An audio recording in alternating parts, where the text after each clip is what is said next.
Kenya imekamilisha maandalizi ya uchaguzi utakaofanyika kesho. Wasimamizi wa uchaguzi wamesema wanachosubiri sasa ni zoezi hilo kuanza.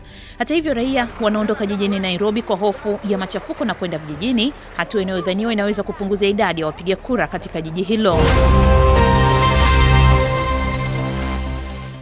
Hali nchini Venezuela imezidi kuwa tete baada ya shambulizi dhidi ya kambi ya kijeshi mjini Valencia ambalo serikali inalitaja kuwa ni uasi kufanywa na watu wawili waliodai wanataka kurejesha demokrasia. Watu wawili waliuawa na wengine 10 kukamatwa walipokabiliana na polisi. Rais Nicolas Maduro ameliita kuwa ni ugaidi.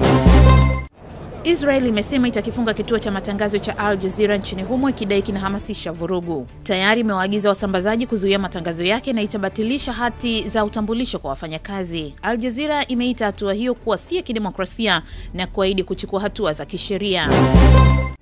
Waziri wa mambo ya kigeni wa Korea Kaskazini Ri Yong-ho amesema ombi la Korea Kusini la kutaka kuimarisha mahusiano halina ukweli. Mawaziri wa nchi hizo walizungumza pembezoni mwa mkutano wa kikanda wa masuala ya usalama mjini Manila, wakati kukiongezeka wasiwasi kwenye rasi ya Korea kutokana na majaribio ya makombora ya Korea Kaskazini.